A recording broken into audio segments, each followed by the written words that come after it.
Before Shopify, were you wondering, where are my sales at? Now you're selling with Shopify, the global commerce platform supercharging your selling. You have no problem selling online, in person, on social media, and beyond.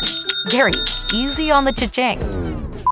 Oh, sorry, but my Shopify sales are through the roof. Start selling with Shopify today and discover how millions of businesses around the world use Shopify to ignite their selling. Sign up for a $1 per month trial period at shopify.com/listen. Shopify.com/listen.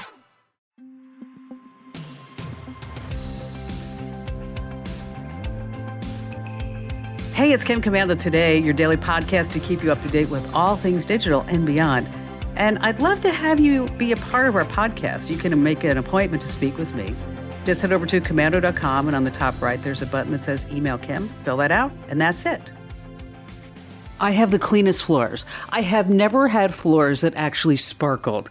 And my brother-in-law, Bill, came over the other day to the house, and he's like, Kim Komando, what's going on with you and your floors? I mean, I have never seen floors like this, honest to goodness. Okay, I'm a little late to the robotic vacuum craze, but now let me tell you, I am in love. Oh my gosh. I have a robotic floor mopper that washes the floors, and then I have another one that vacuums.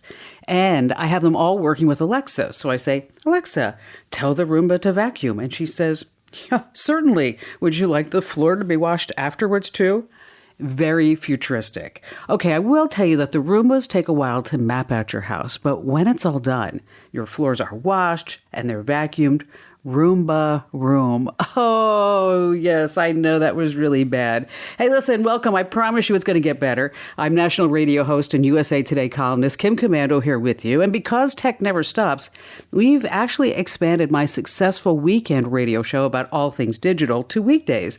And thanks for being here, and be sure to tell your friends. And let's get started with 5 things that are happening in the tech world right now. And we're going to start talking about Elon Musk and Twitter. Okay, no, Elon Musk didn't say something dumb on Twitter or promote Dogecoin. Okay, the big news is that Elon Musk shelled out $3 billion, yes, $3 billion for a 9% stake in Twitter. Now, people are all excited that maybe someday we'll have Elon Musk in charge of all Twitter, and then maybe we'll get an edit button on Twitter. Yes, I know. Here in 2022, we're getting a way to change what you put on Twitter instead of just deleting the tweet. Okay, we all know that Elon Musk is definitely out there. And I'm not just talking about trips to Mars. I mean, he really is incredible. He created an EV car company. He has satellites delivering internet all around the world, now into the Ukraine. He has a lot of interest in cybersecurity and in cryptocurrency. And I don't know if you know this, but every tweet that he puts out actually has to be approved by his lawyers, every single one. Well, since that SEC settlement a few years ago after he tweeted he was going to take Tesla private. And here's another fun fact. Okay, how much money did you make in the last week? Okay, since Elon Musk bought Twitter stock around $36 a share, it went up to, say, almost $39 a share. And Elon Musk has made $1 billion. Gosh, so far in about a week. And you know what Elon Musk said when he got COVID? I feel like $1 million. All right. Meanwhile, in other billionaire news, let's talk about Mark Zuckerberg. Yes, he wants to be our king. By 2030, the world's population will reach 8.5 billion. Meanwhile, Mark Zuckerberg says that 5 billion of them will spend most of their time in their metaverse. Yes, the metaverse, you know that. It's the virtual world that Meta, used to be Facebook, is building. And guess who wants to be its ruler? All right. Come back with me 7 years ago when Mark Zuckerberg unsarcastically began reaching out, meeting farmers and teachers, and he looked so cute kissing all the babies. And political analysts agreed that he was at the very beginning stages of running for president. Yes, Mark Zuckerberg. Well, then came the scandals, the congressional hearings, and overnight, Zuckerberg's iffy likability factor, it just plummeted. No president for you. So there's a new plan. By 2030, the economy of the metaverse will be $10 trillion. I mean, and remember, you have to spend real dollars to buy metaverse virtual currency. So while Zuckerberg will never be a real-world leader, the Sun newspaper predicts that Zuckerberg is lining up to be the leader, that's right, the king of the metaverse. So meet the new boss, which is Pretty much the same as the old boss. Oh, but what's the difference between Elon Musk and Mark Zuckerberg? All right. One is a human trying to conquer Mars, and the other is an alien trying to conquer Earth. Number 3 on our 5 things that you need to know is don't be a 6%er. That's right. You probably think that you're pretty good at spotting fake news. Well, the truth is, you're probably not. Every minute of every day, more than 500 hours of new content is uploaded to YouTube. Think about that.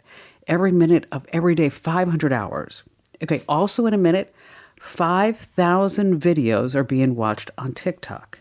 And almost 250,000 stories are shared on Instagram every single minute. So we just have this glut of information. So it's simply just not possible, they say, the researchers say, for the average person to separate what's true from what's false. And only about 20% of us are actually fairly good at it. And even then, we end up believing many fake stories. But this is the number that really got me. The latest research shows that 6% believe absolutely everything that they see or read online. Now, 6% may sound like, that's not a lot. But when you're talking about all of North America and Europe, you're talking about tens of millions of really gullible people. And they're believing every single thing. Think about it. Every single thing that they see online, they believe. Oh, that's really frightening. All right, number 4, even though we're using far more passwords today than ever, our selections of passwords, this is so sad to me. Over the past 20 years, it's worse now than it has ever been.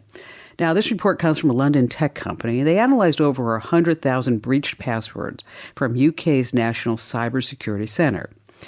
And unfortunately, like 20 years ago, researchers found that 1, 2, 3, 4, 5, 6, and the word QWERTY, which is QWERTY, the first 6 letters from the left on your keyboard, together with the oh-so-popular password, they are the most used and most frequently hacked passwords. Oh. Now, a hard-to-guess password is so easy. Just take a small fun fact from your life, like, Grandma made great 4-layer chocolate cakes that I just loved. Okay, you add a few uppercase, lowercase symbols, numbers, and you have an easy-to-remember but almost impossible to guess password. I actually showed my sister over the weekend how to actually come up with a good password because I told her, I said, you can't be my sister and have a 1-word password. It's just not possible. But always remember, you cannot use beef stew as a password at any time. You know why? It's just not strong enough. Oh, I know, that's bad. All right, finally, let's have a little fun with some new segments here on the show that we're going to talk about tech trivia. Now, when I ask you this trivia question, you have to guess the answer. And then I'm going to give you the answer in just a few minutes. And there's no cheating, okay? No looking anything up on Google. Just use your old noggin. Now, today's trivia deals with one of, if not one of the absolute finest science fiction series and movies out there. I'm talking about Star Trek. Now, you don't even have to be a fan to know that there are some made-up gadgets on Star Trek that actually served as, I should say, inspiration for some real-life technology. Like, for example, the cell phone. Okay, Martin Cooper. Have you heard that name?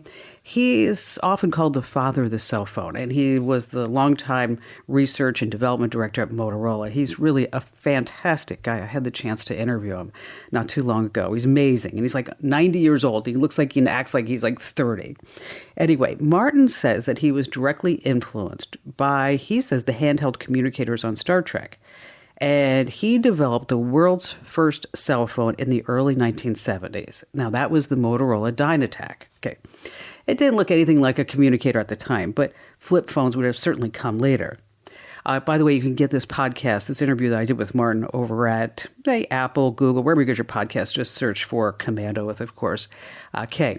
So, all right. So you have a lot of technology that Star Trek predicted would come true because, like the cell phone, which of the following, here's your question, which of the following was something else created because of Star Trek? Was it A, Microsoft Windows, or B, a 3D printer, C, Apple QuickTime, or was it D, the taser? Okay, let me give you those options again.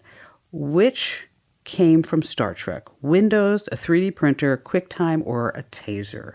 And speaking of Star Trek, why do all 3 Star Trek captains, what do they all have in common? You ready?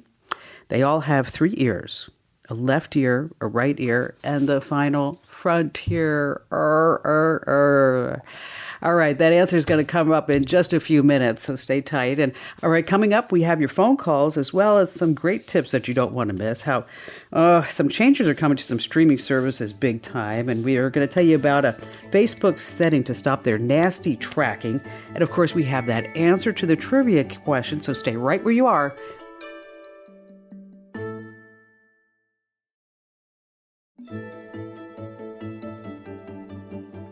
The answer to our trivia question. All right.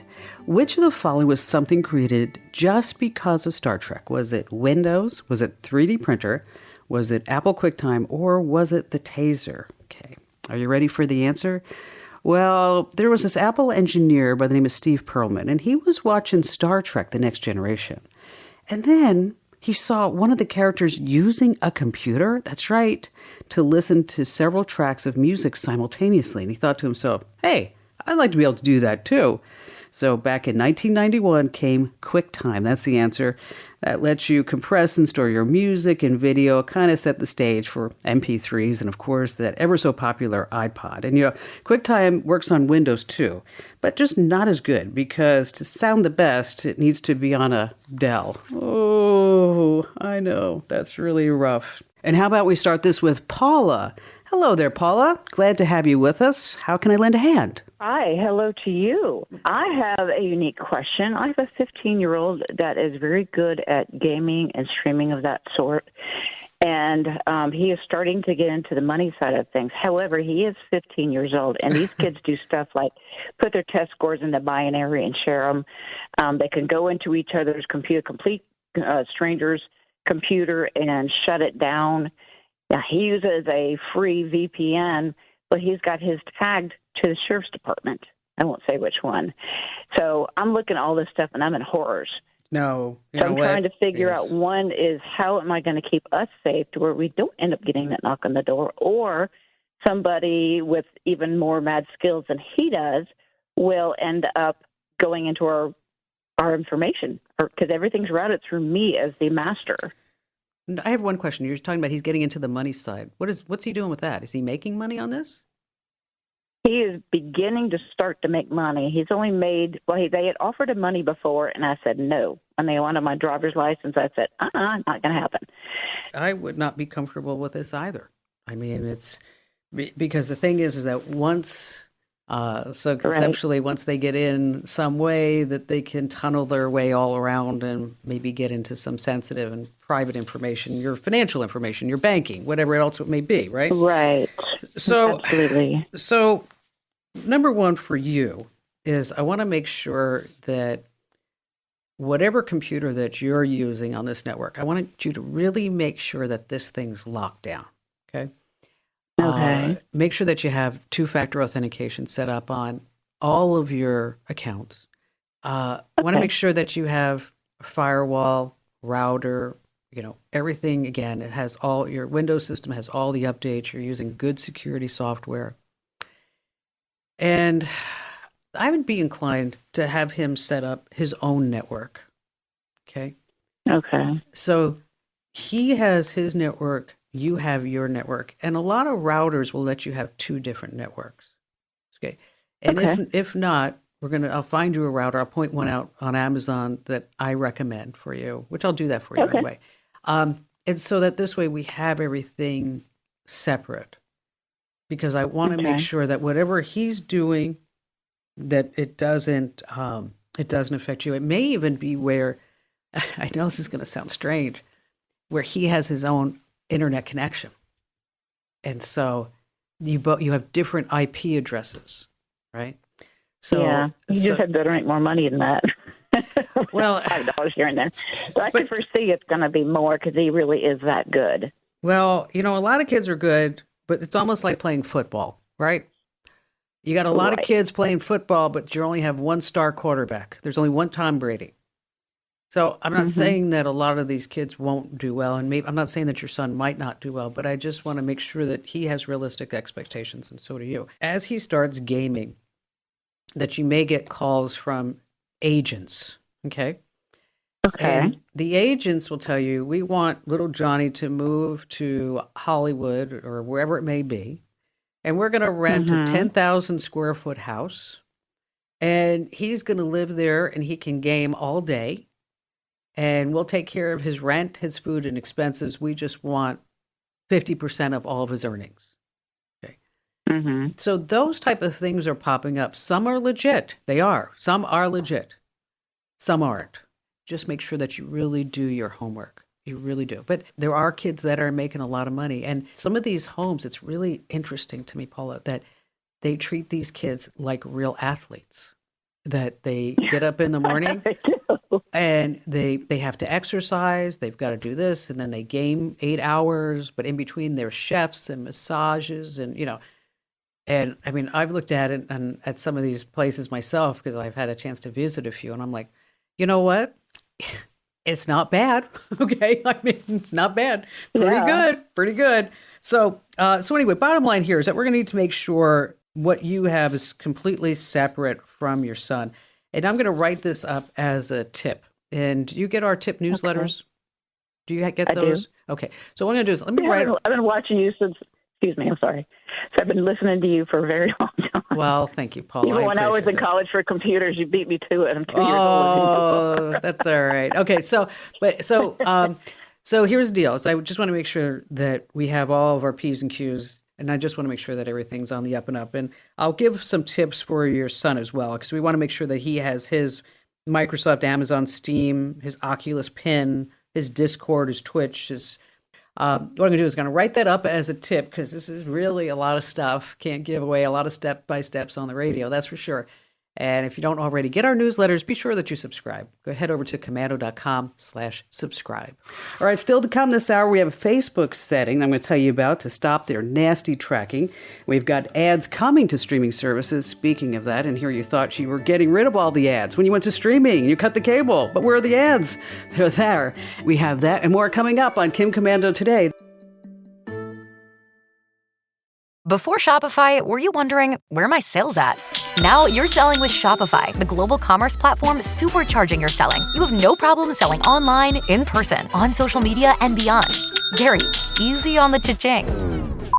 Oh, sorry, but my Shopify sales are through the roof. Start selling with Shopify today and discover how millions of businesses around the world use Shopify to ignite their selling. Sign up for a $1 per month trial period at shopify.com/listen. Shopify.com/listen.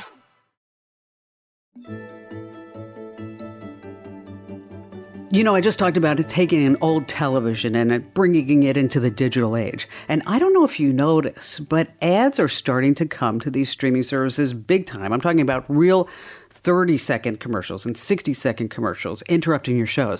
The other night I signed up for Paramount Plus in order to get this new show, well, new to me, 1883, because I tried to get into Yellowstone, but I really didn't. And so somebody said, hey, you got to watch the prequel to Yellowstone to really do it. So even though I'm paying $10 a month, I'm still forced to watch an ad before each episode. But now Disney Plus is about to test the waters even further.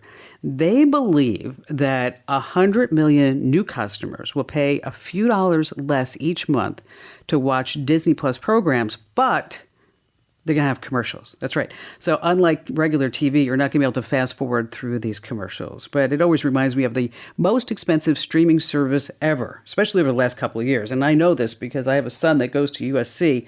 The most streaming services, the most expensive one is, yes, college. All right, back to the phones we go with Heather. Heather, thanks for your call today. What's going on?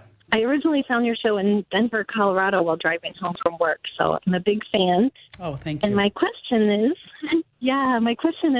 I do have a MacBook Pro, and I need to have the battery changed and have a tune-up to help it be more efficient. I use Keychain to store my passwords, and I'd like to know how I can secure it when I'm having it worked on. You know what, Heather? I'm going to give you a huge gold star for being so smart. Well, thank you. You are. Because I listen to you. Oh, well, I appreciate that. See, so many people, they just think, oh, I need a new laptop battery. I'm just going to bring it in. Or I'm just going to give it to my friend of a friend of a friend to fix it because he says he can do this on the side, and that's what he does. So what you want to do, and the steps are really hard to give out on the air. So I'm going to actually write these up for you Because if I say, like, for example, you need to change the password to your keychain. What you're going to do is you're going to give your keychain a password that's different than your user password. A couple of steps here. And then you're also going to, what I would do is set up a separate profile on the laptop. On my laptops, I have one for a profile for me, and then I have one for maintenance. And then you can set different restrictions. And effectively, if you do this, the tech isn't, even if they reset your user profile password, they're not going to be able to change the keychain password. Of course, the good rule of thumb, too, is before you take anything in as well, make sure that you do a time machine backup or a backup to the cloud, something like that. Because you never know, right? You just never know what might be happening. So is that cool if I email you the steps on how to do this? That would be fantastic. I knew you would know the answer to my problem. Thank you. Oh, my pleasure, Heather, because, the last thing we want is somebody going into the innards of your computer and then grabbing this stuff. So basically what we're going to do is make sure that this keychain has a different password, set up a different user profile, then we're good to go. Passwords. Maybe someday we'll actually get rid of all the passwords in the universe. Wouldn't that be amazing? All right, it's time now for a great tip, and this week it's brought to you by Total AV. All right, let's talk about Facebook. You know that Facebook's tracking you when you're using the site. But what you may not know is how much Facebook is tracking everything you do when you're not on Facebook. That's the key. And it has a catchy name, Off Facebook Activity. It really should be called Your Entire Life Activity. But Facebook tracks everything from when you go to your favorite restaurant to what you've purchased at an actual store. I know, you probably didn't think about that. And when you use any app, say Uber as an example, where you went down to your rating is actually sent back to Facebook.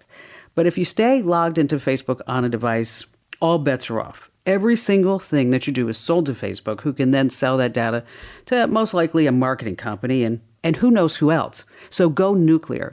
Under your Off Facebook Activity settings, you want you to tap Clear History. This cuts the link between what you do in your real life from Facebook databases. And if you need these steps again, just hit Komando.com. All right, still to come, we have more of your phone calls, and we're talking about how many steps a day you should be taking. I mean, the whole thought is, we got these fitness trackers, got these wearables, we better take 10,000 steps a day. But is that really what the research says? And then later on, wouldn't this be something? How you can delete the last 15 minutes of your Google search history. So you're sitting there, you're searching for some things, and you think to yourself, ooh, that probably wasn't a great idea. All right, I'm going to tell you how you can delete that all. And so stay right where you are, right here with Kim Komando today.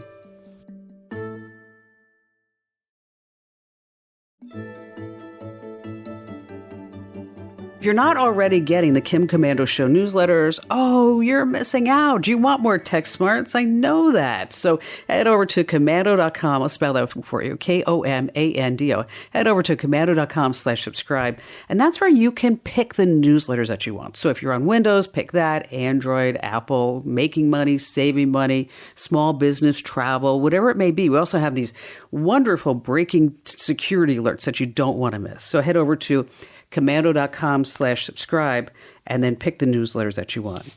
All right, before we go back to your phone calls, how many steps a day should you really be taking? Okay, new research from the University of Massachusetts.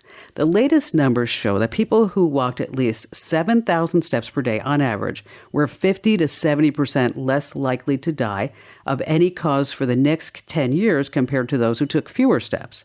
Okay, that's pretty telling. So you might think, well, what if I do 12,000 steps, 15,000 steps? The health benefits should be phenomenal, right? Well, you can put your shoes away. After 10,000 steps, the health benefits actually leveled off. And get this, there was no correlation between mortality and how fast you're walking. So stroll your local park in your neighborhoods and get anywhere between 7,000 and 10,000 steps a day. All right, back to the phones we go with Tom. Hey there, Tom. I appreciate the call. How can I help you? Oh, thank you for taking my call, Kim. I've been a long-time listener, and I've listened to your podcast, and I'm online with you, but never thought I'd get to talk to you and ask you a question. So today's my day. Here I am. Yeah. You got it, sir. Yes, sir. So what's going on? Well, I'm getting ready to go on a cruise with my wife for our 50th anniversary, and I want to get pictures of it, and we're going to Alaska, so it's, this is a big deal. We saved up a long time to do this. And I started looking at cameras because I need to get a camera that I can take with me, and of course digital is the way to go now. But I've got all these lenses from a 35-millimeter Konica camera that I've had for many years, and I'd like to be able to use them because I've got wide-angle and portrait lenses and telephoto lenses and stuff like that, and it's quite a collection. I'd like to be able to use them. So I don't know what to do. I've gone to the stores, and they only confuse me more. Well, I'm glad that you called me. And congratulations on your 50 years with your lovely bride. That's awesome. That's fabulous. Thank you. All right, so we have these old 35-millimeter lenses. And now, without getting overly technical, okay, the Konica system had something called the FFD, which they called the flange focal distance. And the reason why that's important to you is that it makes it difficult for you to use that on a standard today's DSLR or digital camera. And so what you can do is there's an adapter, and I'll find a link for the adapter. So you can find the adapter that would allow you to hook it up to a digital camera. Do you have a digital camera now or no? Do I have what, ma'am? Do you have a digital camera or no? I've had several, but actually all of them were very inexpensive, and so they've gone by the wayside by now. So no, I don't. Okay. All right. So if money were not an object, okay, let's just say money were not an object. Okay. But let's say in a perfect world it wasn't. Okay. Yeah, okay. Is that you'd have all these lenses that you could still use today, but I would want you to practice before you take the big trip.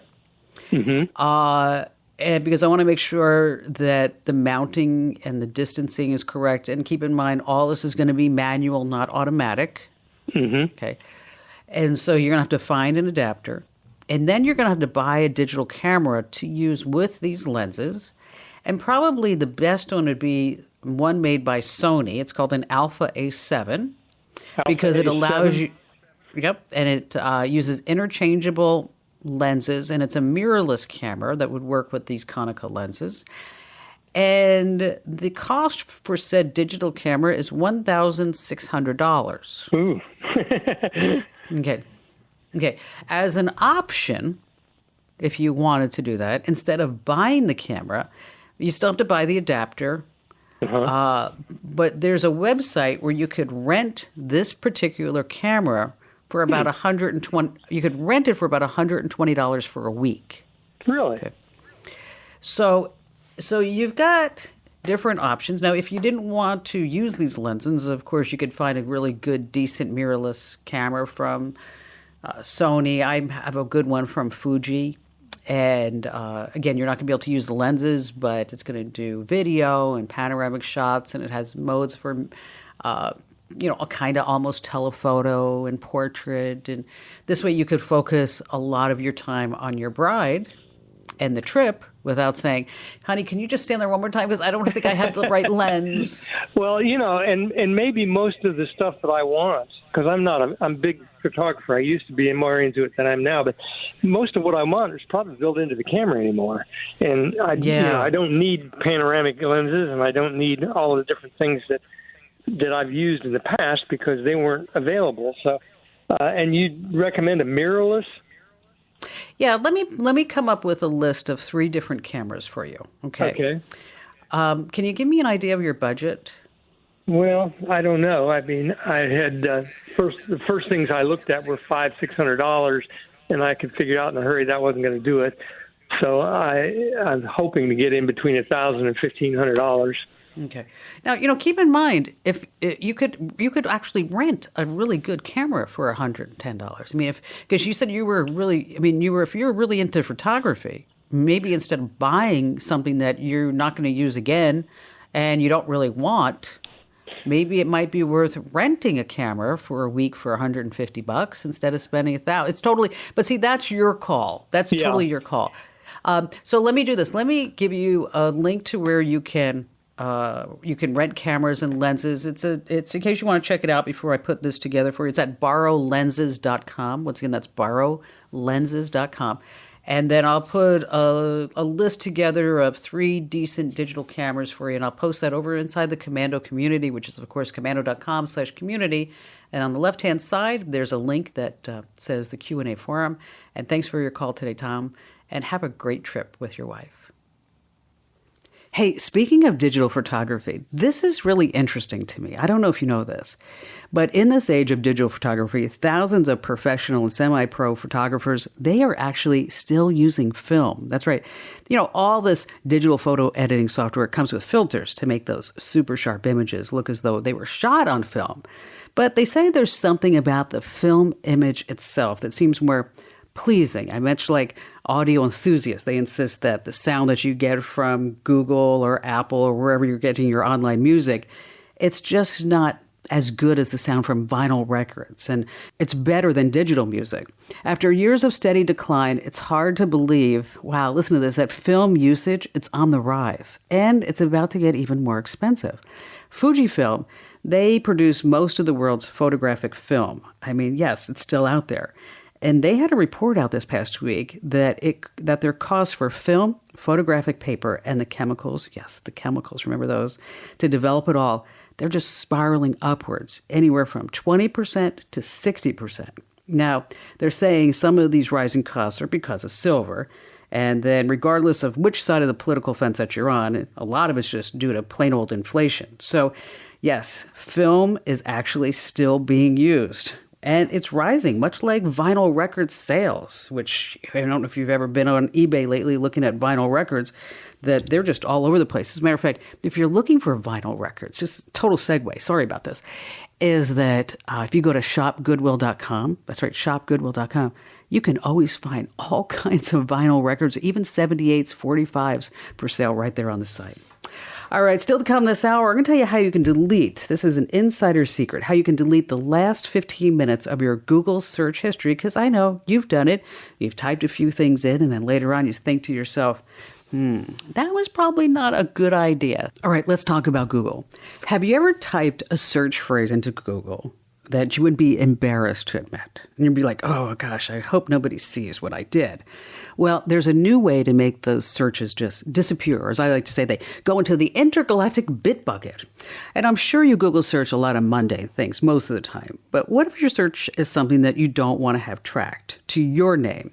Well, Google has this new way that lets you delete the last 15 minutes of your search history. So whether you're using your iPhone or iOS or iPad or what have you or Android, here's how you do it.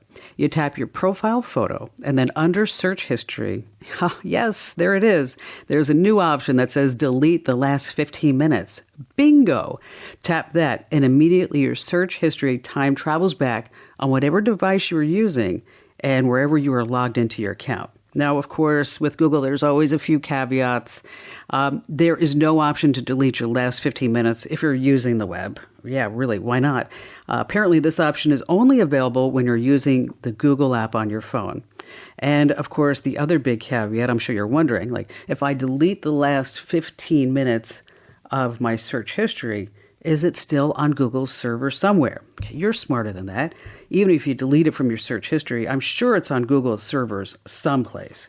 And speaking of Google servers, they do know a lot about you. And there's this place on Google that you want to go to. It's adsettings.google.com. Once again, that's adsettings.google.com. This is where you can see what Google knows about you. And you can also stop it if you're tired of all the tracking. Okay, see, Google uses your data to show ads that might interest you. And remember that Google makes a lot of money by selling ads. And so you can see what Google knows about you at this special page. You can also remove things that you don't like on the list. And I was really surprised when I looked at it myself the other day that Google makes it super easy to stop them from tracking you moving forward. Once again, that address is adsettings.google.com, adsettings.google.com. If you missed any part of the show, don't forget you can always keep up to date and use the search box over on my website. That's komando.com, KOMANDO.com. Hey, thanks for listening to Kim Komando today. So reach over and give me a nice 5-star review. Yes, thank you. And thanks for listening.